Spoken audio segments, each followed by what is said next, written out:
حضرت اویس کرنی رحمۃ اللہ علیہ نے اپنے 32 دانت توڑے تھے تو ماں نے حلوہ بنایا تھا. اس کی تفصیل کا نہیں معلوم ابھی بھی، لیکن وہ تو واقعہ ہوا تھا شوال میں.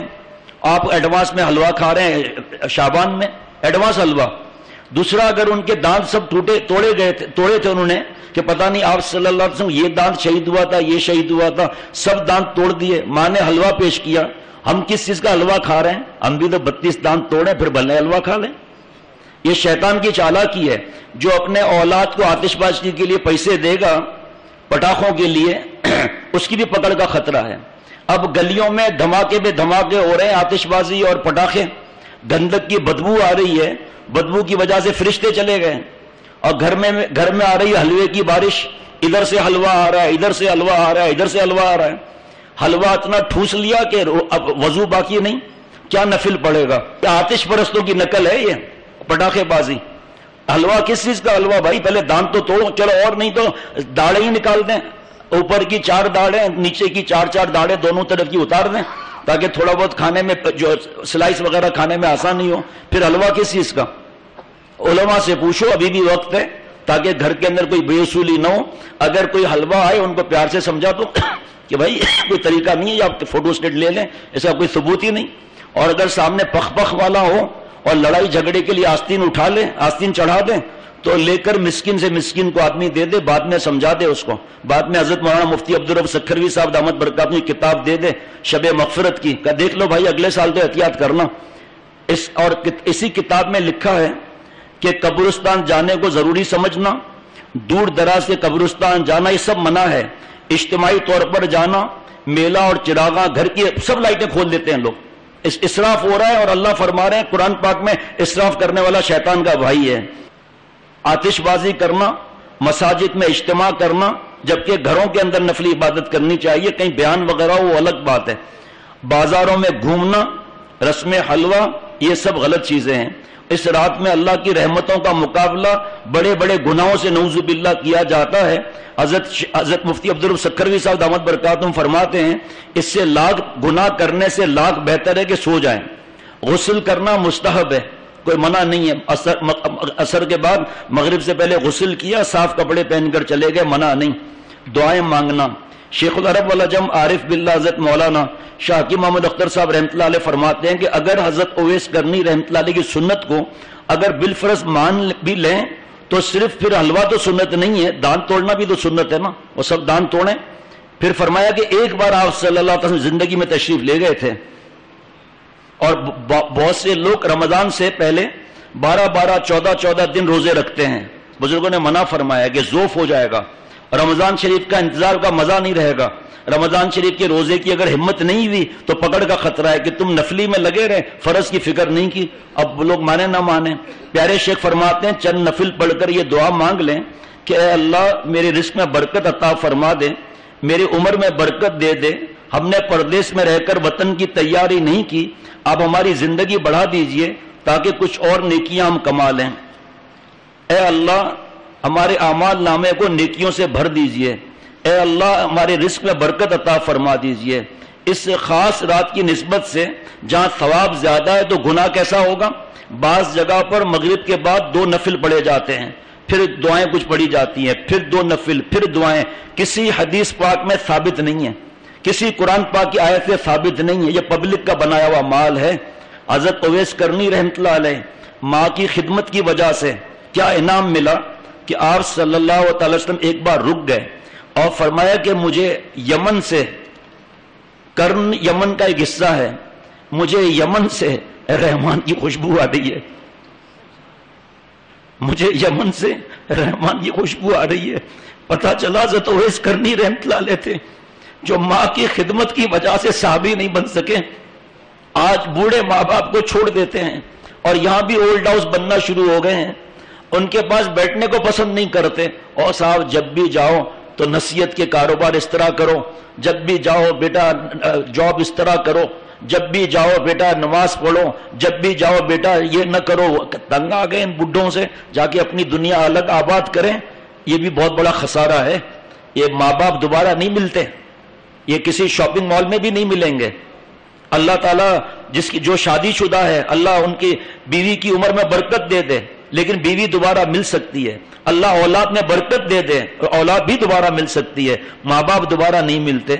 حضرت اویس کرنی رحمۃ اللہ علیہ تابعی ہیں، صحابی نہیں بنے، رضی اللہ تعالیٰ عنہ کا سرٹیفکیٹ نہیں ملا، ماں کی خدمت کی وجہ سے 2 بار آئے تھے، لیکن آپ صلی اللہ علیہ وسلم جہاد کے لیے گئے ہوئے تھے، صحابی نہیں بن سکے، اپنی ماں کی خدمت اور صحبت سے مجبور تھے، صحابی تو نہیں بنے، لیکن اللہ تعالیٰ نے انہیں ولایت کا وہ اعلیٰ مقام بخشا کہ سید الانبیاء صلی اللہ علیہ وسلم فرماتے ہیں کہ اویس کرنی اگر کسی بات پر قسم اٹھا لے تو اللہ تعالیٰ اس کی قسم کو پورا فرما دے گا، اگرچہ وہ پراگندہ بال ہے، اگرچہ پراگندہ حال ہے، اگرچہ دیکھنے میں پاگل سا لگتا ہے، لیکن اے عمر تم ان سے مل کر اپنے لیے دعا کرانا۔ امیر المومنین سے ہونے والے سے فرما رہے ہیں کہ جس کو آگے چل کے امیر المومنین ہونا ہے، ان سے آپ صلی اللہ علیہ وسلم فرما رہے ہیں اپنے لیے دعا کرانا۔ اور فرمایا کہ میں اویس کرنی کی نشانی بتا دیتا ہوں۔ اویس کرنی کون ہے؟ فرماتے ہیں کہ ان کی نشانی یہ ہے کہ ان کے جسم میں سفید داغ پیدا ہو گیا تھا، سارا جسم سفید ہونا شروع ہو گیا تھا، پھر اللہ تعالیٰ سے دعا کی تو ان کے سب سفید داغ اچھے ہو گئے، مگر جب یہ سفید داغ اچھے ہونے لگے تو حضرت اویس کرنی رحمۃ اللہ نے اللہ سے دعا کی، یا اللہ 1 روپے کے برابر چھوڑ دیجئے، وہ اچھا نہ کیجئے، تاکہ میں اس کو دیکھ کر آپ کی صحت نعمت کا شکر ادا کرتا رہوں، ورنہ میں اپنے ماضی کو بھول جاؤں گا کہ میں کبھی بیمار بھی تھا۔ کیا تاریخ کن واقعات سے بھری ہوئی ہے، اور ہمیں شیکسپیئر سے فرصت نہیں ملتی۔ ہم اپنے بیٹوں کو پڑھائیں گے، حافظ عالم بنائیں گے، ورنہ پڑھانا منع نہیں، ڈاکٹر انجینئر پڑھانا منع نہیں، لیکن ہم بچپن سے اگر انہیں نیک بنائیں گے تو وہ اللہ والے ڈاکٹر بنیں گے، وہ پھر ماحول سے بکاؤ مال نہیں ہوں گے۔ اگر پھر وہ اللہ والے بن گئے اور آپ نے UK بھی ٹریننگ میں بھیجا تو برباد نہیں ہوں گے۔ وہ ان کا حال کیا ہوگا کہ جہاں جاتے ہیں تیرا فسانہ چھیڑ دیتے ہیں، کوئی محفل ہو تیرا رنگ محفل دیکھ لیتے ہیں۔ لیکن جن اولاد پر دین کی محنت نہیں کی، وہ بھی قیامت کے دن خدا نخواستہ ماں باپ کا گریبان نہ پکڑوائیں، وہ بیٹیاں تو لائن میں کھڑی ہوں گی کہ اللہ یہ ہمارے باپ تھے یا رہزن تھے کہ ہمیں ناچ گانا سکھایا، بچپن سے لڑکوں کے ساتھ اٹھنا بیٹھنا سکھایا، اور گھر میں گندی فلمیں چلتی تھی، شادیوں میں ناچ گانے میں ہمارے ماں باپ ہمیں لے جاتے تھے، ہمیں ایوارڈ ملا تھا ناچنے میں، ہمارے باپ خوش ہوئے تھے، اور خاندان میں ہمیں بھیجتے تھے کہ دوسروں کو ناچ سکھاؤ، شادی قریب ہونے والی ہے۔ اے اللہ 1 روپے کے برابر داغ چھوڑ دیجئے، وہ اچھا نہ کیجئے، تاکہ میں اسے دیکھ کر آپ کی صحت نعمت کا شکر ادا کروں، ورنہ میں بھول جاؤں گا کہ میں کبھی بیمار تھا۔ جب میں اس داغ کو دیکھوں گا تو میں آپ کا شکر ادا کروں گا کہ میرا سارا جسم کیسا تھا، لیکن آپ کے کرم نے ہمیں اچھا کر دیا۔ آپ صلی اللہ علیہ وسلم نے فرمایا کہ اویس کرنی کی پیٹھ پر تھوڑا سا سفید داغ رہ گیا، وہ نشان دیکھنا۔ آپ صلی اللہ علیہ وسلم نے پھر فرمایا کہ اویس کرنی سے میرا سلام بھی کہنا اور اپنے لیے دعا بھی کرانا۔ یہ ہے اطاعت قرآن پاک اور حدیث پاک کی، آپ صلی اللہ علیہ وسلم کی اطاعت کا انعام۔ آج ماں باپ کو کون پوچھتا ہے؟ اگر ایک بات باپ نے 3 دفعہ پوچھ لی جھڑک دیتے ہیں، ابا آپ میرا ٹائم کوئی فالتو ہے کیا؟ اور خود ہم نے 100 دفعہ پوچھا ہوگا کہ ابا یہ کیا ہے، ابا یہ کیا ہے۔ تو اگر حضرت اویس کرنی رحمۃ اللہ نے مجاہدہ کیا ماں کی خدمت کی وجہ سے، مجاہدے کی برکت سے یہ انعام ملا، اللہ کے یہاں مقبول ہوئے۔ حضرت عمر رضی اللہ تعالیٰ عنہ سے آپ صلی اللہ علیہ وسلم نے فرمایا کہ میرا سلام کہنا۔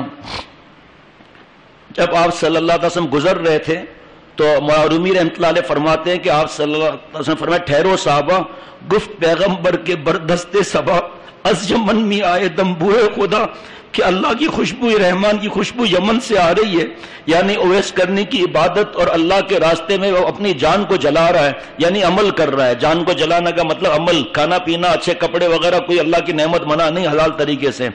مشکات شریف کی روایت ہے، غور سے سننا باب، یہ ایک بات ہمارے دل میں آ جائے نا، انشاءاللہ میں بھی اللہ والا بن جاؤں گا۔ مشکات شریف کی روایت ہے کہ حضرت عمر رضی اللہ تعالیٰ عنہ جب اپنے دور خلافت میں زمانہ حج میں اعلان فرمایا کہ اے یمن کے لوگوں ہاتھ اٹھاؤ، سب نے ہاتھ اٹھا لیے۔ فرمایا کہ اب وہ لوگ ہاتھ گرا دیں، صرف کرن والے ہاتھ اٹھائیں۔ پھر کرن والوں نے ہاتھ اٹھائے، کیونکہ کرن یمن کا قصبہ تھا۔ پھر فرمایا کہ کرن والوں کوئی اویس کرنی کو جانتا ہے؟ عرض کیا جی ہاں، فلاں جنگل میں اونٹ چراتے ہوئے دیکھا ہے۔ حضرت علی رضی اللہ تعالیٰ اور حضرت عمر رضی اللہ تعالیٰ عنہما دونوں اپنی اپنی سواریوں پر بیٹھے اور اسی جنگل میں پہنچ گئے، دیکھا کہ اونٹ چر رہے ہیں اور ایک شخص نیت باندھے سجدے پر نظر کیے کھڑا ہے اور نماز میں مولا کے ساتھ غرق ہے، اندازے سے دونوں سمجھ گئے کہ یہی اویس کرنی ہے۔ پھر اللہ والے چھپتے بھی کہاں ہے؟ کوئی اگر کباب کو چھپا لے اس کی خوشبو کو نہیں چھپا سکتا، کوئی اگر اللہ والا ہے اپنے آپ کو چھپا لے لیکن اس کے دل میں اللہ کی محبت چھپ نہیں سکتی، کباب کی خوشبو نہیں چھپ سکتی، خالق کباب جس کے دل میں ہو تو کیسے چھپ سکتا ہے وہ؟ میرے جیسا گندا گناہگار بھی اللہ والا بن سکتا ہے۔ صرف 4 شرطوں سے توبہ کر لیں ابھی ولایت مل جائے گی۔ نمبر 1 گناہ سے الگ ہونا، ندامت طاری ہونا، پکا ارادہ کہ میں گناہ نہیں کروں گا۔ نمبر 4 جس کا حق مارا اس کا حق واپس کرنا۔ کیا ابھی بھی ہم داڑھی کو شیو کر کے گٹر لائن میں ڈالتے رہیں گے واجب کو؟ کیا 24 گھنٹے کے گناہ میں ابھی بھی رہیں گے؟ کیا رمضان کی تیاری کی فکر نہیں اس میں بھی شیو کرتے رہیں گے؟ نہیں، رمضان میں تو ہم داڑھی کاٹیں گے، عید کی رات شیو کر دیں گے۔ اللہ کو معلوم نہیں کہ عید کی رات کو شیو کرے گا؟ اللہ کو معلوم نہیں کہ اعتکاف کے اندر افطار اور سحری کر سکتے ہیں، چائے پی سکتے ہیں رات کو، شیو کیوں نہیں کرتے؟ ان کا دل بھی گواہی دیتا ہے کہ حرام کام ہے یہ، تو کیوں نہ آج توبہ کر کے شرعی داڑھی کا ارادہ کر لیں۔ جن کو ہم خوش کرنا چاہتے ہیں خدا کی قسم کچھ مدد نہیں کر سکتے۔ مرد حقانی کی پیشانی کا نور، مرد حقانی کی پیشانی کا نور کب چھپا رہتا ہے پیش ذی شعور، لیکن ذی شعور کی شرط لگی ہے، ہر ایک اللہ والے کو پہچان بھی نہیں سکتا۔ جس کو طلب ہو وہ پھر بات بھی جلدی سے مانتا ہے۔ جب حضرت عمر رضی اللہ تعالیٰ پہنچ گئے تو اویس کرنی رحمت اللہ علیہ کو پیر کی آڑ سے پتا چل گیا کہ کچھ لوگ آ رہے ہیں۔ نماز کو مختصر کیا اور السلام علیکم کہہ کے فرمایا کہ آپ لوگ کون ہیں؟ فرمایا کہ پہلے ہم لوگ آپ کو نہیں بتائیں گے کہ ہم لوگ کون ہیں، پہلے آپ بتائیے کہ آپ کا اسم گرامی کیا ہے۔ تو اویس کرنی رحمت اللہ علیہ نے کہا میرا نام عبداللہ ہے۔ فرمایا کہ عبداللہ تو میں بھی ہوں۔ اب اشارہ کر کے عبداللہ تو علی بھی ہیں، نام نہیں بتایا کہ یہ بھی ہیں۔ سارے دنیا عبداللہ سب اللہ کے بندے ہیں، اللہ کا بندہ کون نہیں ہے؟ اصلی نام بتائیے۔ اویس کرنی رحمت اللہ علیہ اپنے نام کو چھپا رہے تھے۔ بعض وقت اللہ والے اپنے کو چھپا لیتے ہیں، پھر آخر فرمایا میرا نام اویس کرنی ہے۔ فرمایا کہ آپ ذرا اپنے پیٹھ سے کرتا اتاریے، مجھے آپ کے جسم پر ایک علامت دیکھنی ہے۔ تو انہوں نے پیٹھ پر سے کرتا ہٹا دیا، دیکھا کہ ان کی پیٹھ پر ایک درہم کے برابر سفید داغ ہے۔ تو فرمایا کہ مجھے آپ صلی اللہ علیہ وسلم نے بھیجا ہے اور آپ کو سلام فرمایا ہے، اور فرمایا کہ آپ سے دعا کراؤں، لہٰذا میرے لیے اور علی کے لیے دعا کر دیجئے۔ تو حضرت اویس کرنی رحمت اللہ علیہ نے کہا اللہم اغفر لی وللمؤمنین والمؤمنات، یا اللہ سارے مسلمانوں کو بخش دے اور رحمت نازل فرما۔ پھر ان حضرات نے حضرت کی عرض کی حضرت آپ نے تو سارے مسلمانوں کے لیے مانگا ہے، ہمارے لیے خاص دعا کیجئے، ہم دونوں کے لیے الگ الگ خاص دعا کیجئے۔ اس سے معلوم ہوا کہ ایسی دعا کرانا بھی جائز ہے اور سنت صحابہ رضوان اللہ علیہ مجمعین ہے۔ اگر کسی سے آپ دعا کرائیں وہ کہے کہ سارے دنیا کے مسلمانوں پر رحم کر دے تو آپ ان سے کہیے کہ آپ میرے لیے خاص دعا کیجئے۔ پھر حضرت اویس کرنی رحمت اللہ علیہ نے فرمایا کہ اے اللہ عمر اور علی رضی اللہ تعالیٰ عنہما پر فضل فرما دیجئے۔ حضرت عمر رضی اللہ تعالیٰ نے فرمایا کہ میرے لائق کوئی خدمت ہو تو آپ کی خدمت کروں کیونکہ میں خلیفہ ہوں۔ فرمایا کہ مجھے آپ سے بہت اہم خدمت لینی ہے، اگر آپ اسے قبول کر لیں۔ حضرت عمر رضی اللہ تعالیٰ نے فرمایا کہ میں اس کے لیے تیار ہوں، بس سبب چشم و تیار ہوں، بس آپ حکم فرمائیے۔ فرمایا کہ آپ آئندہ اس بات کا ذکر کسی سے بھی نہ کریں گے، مجھے بس چھپا رہنے دیجئے، بس مجھے آپ سے یہی کام ہے کہ آپ کسی سے بھی میرا تذکرہ نہ کریں، ورنہ ساری مخلوق مجھے عبادت نہیں کرنے دے گی۔ جب ان کو پتا چلے گا کہ یہ وہ شخص ہے جسے آپ صلی اللہ علیہ وسلم نے سلام کہلایا اور حضرت عمر اور علی رضی اللہ تعالیٰ عنہما جیسے صحابہ نے ان سے دعائیں کرائیں، تو یہ ساری مخلوق میرا گھیرا ڈال دے گی اور مجھے کہیں خلوت و تنہائی میں جگہ ہی نہیں ملے گی۔ یہ ہوتا ہے اللہ کے عاشقین کا ذوق کہ وہ ایسا ہوتے ہیں کہ ان کو عبادت میں الگ مزہ چاہیے ہوتا ہے۔ بس حضرت خواجہ صاحب کے شعر پر بیان پورا ہوتا ہے آج کا۔ تمنا ہے کہ اب ایسی جگہ کہیں ہوتی، تمنا ہے کہ اب ایسی جگہ کوئی کہیں ہوتی، اکیلے بیٹھے رہتے یاد ان کی دل نشیں ہوتی۔ اللہ مجھے اور ہم سب کو اللہ والا بنائے اور رمضان کی تیاری کی فکر عطا فرمائے۔ یہ ایک روزہ بھی اس لیے ہے کہ رمضان کی فکر ہو۔ آج اسی وقت مجھے اور ہم سب کو اللہ سے معافی مانگنی چاہیے، بس مختصر وقت ہے، درود شریف پڑھ لیجئے۔ اللہم صلی علی سیدنا مولانا محمد النبی الامی وعلی آلہ وصحبہ وبارک وسلم۔ یا اللہ مجھے ہم سب کو معاف فرما دے، ہماری اولاد اور گھر والے تمام مسلمان اور ہم سب کی قیامت تک کی ذریات کو معاف فرما دے، فضل رحمت مشیت کی بھیک عطا فرما، جذب کی بھیک عطا فرما، دونوں جہانوں کی خوشیاں عطا فرما، مجھ سمیت ہر مسلمان کو معاف فرما، مجھ سمیت ہر مسلمان کی مغفرت فرما، مجھ سمیت ہر مسلمان کو عافیت سے رکھیے، مجھ سمیت ہر مسلمانوں کی پریشانی دور فرمائیے، خوشیاں عطا فرمائیے، ہر غم سے بچائیے، ہم سب کے جملہ مقاصد حسنہ پورے فرمائیے۔ صلی اللہ علیہ النبی الامین۔